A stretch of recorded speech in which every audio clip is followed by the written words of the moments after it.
Thug can't change his clothes 4-5 times a day no more?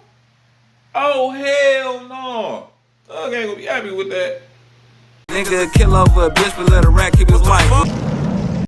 If y'all would not mind introducing yourselves and tell me who you are representing, and at least for the first part of all of this, I'm going to ask that y'all use your name tags to help me. I think y'all had at one point like placards that you could sit in front of you. We'll find them if they're, I mean, it's fine for now, but and I know you, Mr. Short, but good morning, Judge. good morning.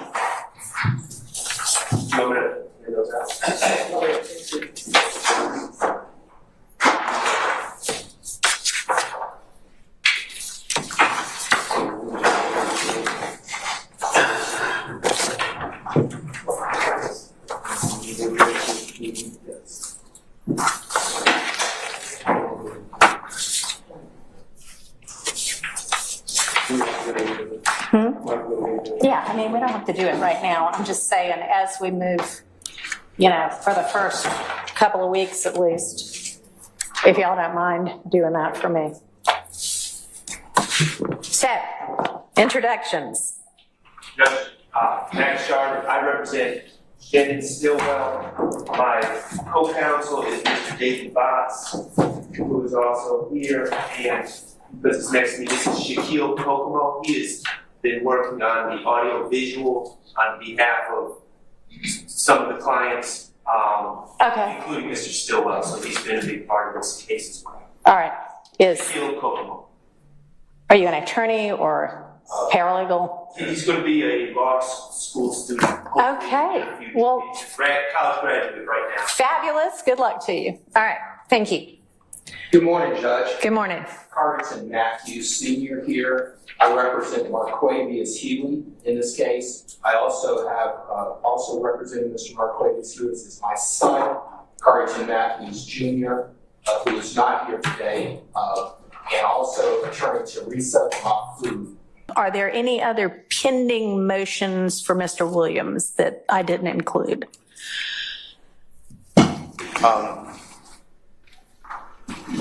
It's not a motion that filed. May I address that just for your etiquette? Sure. So I just want to bring to the court's attention to be, fair to the court.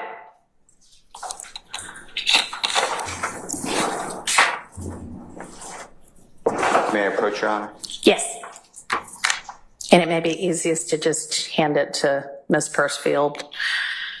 And y'all, it's on my mind right now. Before we all leave here today, I want to make sure that my staff has cell numbers for everybody. Okay. All right. So I've handed this honorable court's co-worker and the state 2 cases, PROPST versus Morgan, MORGAN, and it's 288 Georgia, 862, 708 Southeast 2D, 211. And if you look at page 2 of the copy of the case that I've handed to this honorable court and the state, on the left-hand side, on the bottom last paragraph, our highest court explained that another line of appellate decisions holds that if a party files a motion to recuse a trial judge and the motion is denied, but it is later determined that the judge should have been disqualified to act in the case, all proceedings after the filing of the motion to recuse are invalid and have no effect.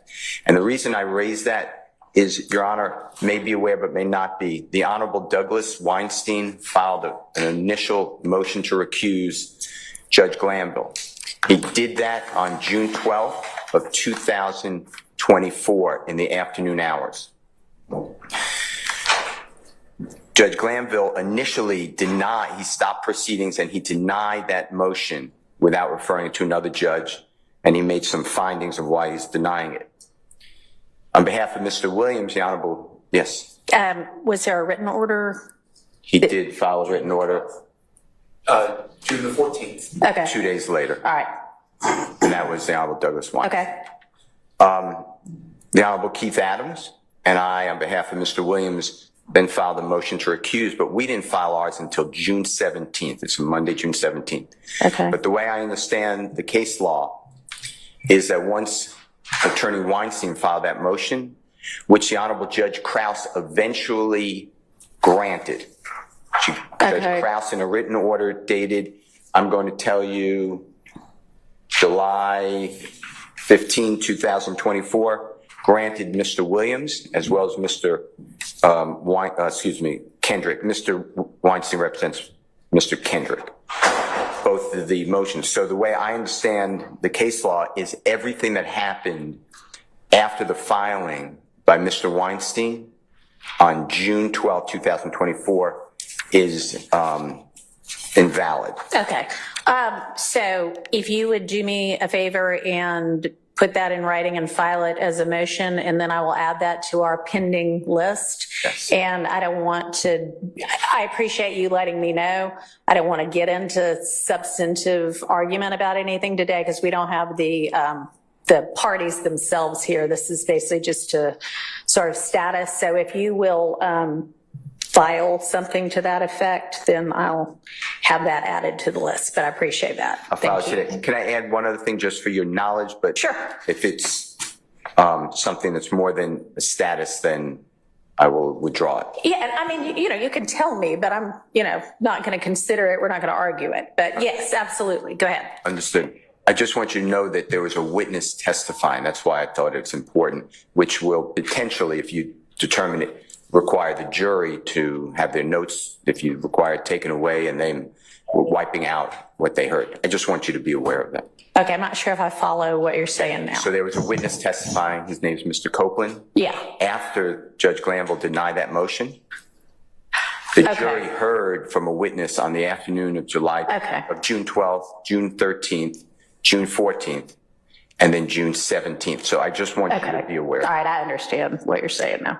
With regard to the most immediate scheduling, the kind of getting through, hearing argument on, getting rulings on the things we all just talked about that are pending, is everybody available and I guess I've already got y'all, unless Judge Glanville had excused you, I think I've got y'all, but is everybody available? And I'm not saying we're going to be here 8 to 5 every day the week of the 29th, but is the week of the 29th, everybody's available to the extent we need all of those days? The state is available. Okay.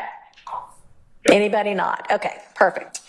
Because I'm thinking that at least most of that week, that's what we're going to be doing.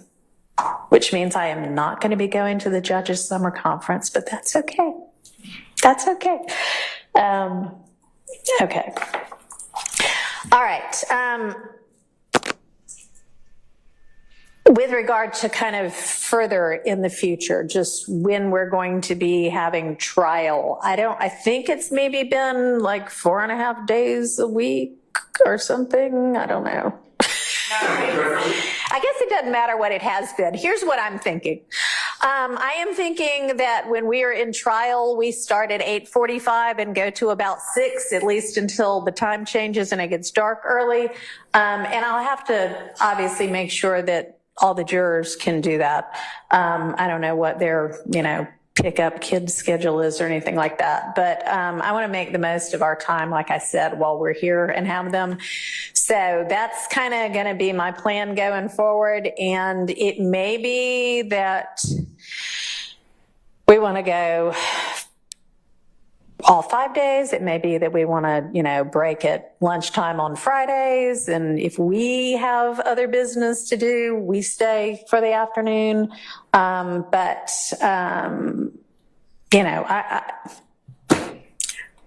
And we may not start August 5th with the jury. We may have so much left to do still that we give them another week. But once we do start back with the jury, I'm thinking 8:45 to 6. And when I say 8:45, I mean 8:45. I intend to take the bench at 8:45. I expect I know that the parties, the defendants will be here because the sheriff's office will have them here. I want all the attorneys to be here as well. And if you have 5 attorneys on your side, as long as one of them's here, we're going forward. Okay? So I don't want to be waiting around till 9:30 to get started. 8:45. All right, so that's that. So a couple of things have been brought to my attention that some people might like changed now that have a fresh face.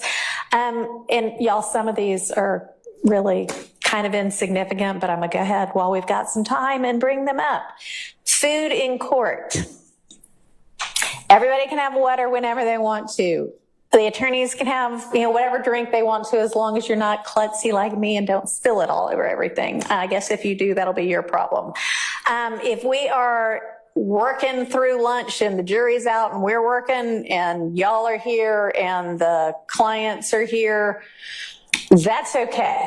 But snacking while trial's going on, we're not going to be doing that, okay? So if we are working through lunch, if we are working late and it's dinner time, it will be okay to the attorneys or the defendants have food. Not while somebody's on the stand testifying, okay? We're not at a movie. We're not going to be eating popcorn. All right. Hopefully that'll be all I have to say about that. Apparently, one of the first things that I don't know how many different deputies told me was the clothing for the clients has gotten a little out of hand in terms of how much they all have now. I don't know, but y'all need to maybe get together and let's exchange most of that. And sure, they can have new outfits for court, but it sounds like they're like full wardrobes full of clothing for some of these defendants. And that's just a lot for the deputies to have to keep up with. So how about if y'all check in and maybe through Miss Rosser, y'all all know Miss Rosser, I think. She's not even here today. Yes, she is over there. Miss Rosser, my fabulous litigation manager. And let's make sure that it gets whittled down to a manageable amount of clothing, like there are only going to be 5 days in each week. So even if they had a different outfit every day, that would only be 5 outfits, okay? We shouldn't have 20 different outfits for anybody. So y'all need to clear out, apparently, the closet. So now I've done that for the deputies. They'll be more happy. Okay, next topic. Minimizing disruptions in court. I don't exactly know what that means yet, but let's try to conduct court in a way that minimizes disruptions. And we'll just leave it at that for now. There was an issue about apparently, and I'm not even sure if I understand exactly what has gone on with this, but the defendants listening through earpods to things on laptops while court is going on. And I'm not sure I understand why that's happening, and that raises some security issues with our security staff, with the sheriff's office. So can somebody kind of explain to me what that's about and why that's necessary? And if nobody wants to, then we'll just do away with it.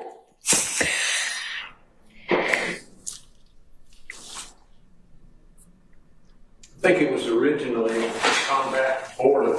All right, well, we won't be bored from here on out. So then if that's the only reason for it, I want to be moving forward efficiently and expeditiously. So let's just plan to not have that happen anymore. And if there arises some new reason for it, then we can address it again anew, okay? Judge Glanville had entered an order which I may not have brought downstairs with me, but y'all, when I describe it, will probably be familiar with it, that essentially said, everybody,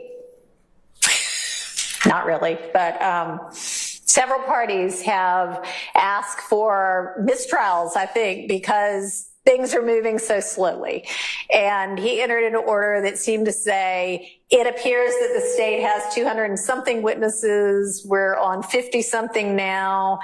Everybody's causing disruptions, or not causing, but there have been a lot of disruptions because a witness is on the stand and all of a sudden one party or the other comes up with some video that nobody's ever seen before. And that's the reason for all of this disruption. But at the same time, you know, maybe some of this can be whittled down. And that is a wild paraphrase of that order, but I think y'all know what I'm talking about. What I want to know is, where are we really? I mean, I know, you know, witness lists look one way before the trial, and who you end up calling oftentimes ends up being something different. I know this is a multi-count indictment. I know that there are a lot of defendants involved in several different incidents. And I don't expect this right now, but I would like from everybody, to the extent the defense knows whether they're going to present a case or not, a realistic list of witnesses, maybe like what counts they go to and what you expect those witnesses to say generally, broadly. Because this case has been going on for a really long time. And there is a rule that lets me exclude cumulative evidence. And I might end up using that. So how about y'all give me a heads up on all of that, okay? And if that is something that y'all could have to me by next. This Young Thug case is wild. They talking about wardrobes and earbuds and being bored in court. The only person they could be talking about with the wardrobe is Thug. Who else is getting dressed 3-4 times in a day, getting fresh in court? Man, you got people watching. I'm gonna be fresh as hell. Let the feds watching. That's how Thug feel. But it look like this judge, she more so relaxed, but she not going for no bullshit. She relaxed, but she not going for the garbage. You get what I'm saying? So if they think they finna go in there and, oh yeah, she a lady and she should be nice, and nah. Y'all go do your research on her. I did a little research. She not the one to play with, but I'm still gonna stand on. Case dismissed. Thug, he coming home.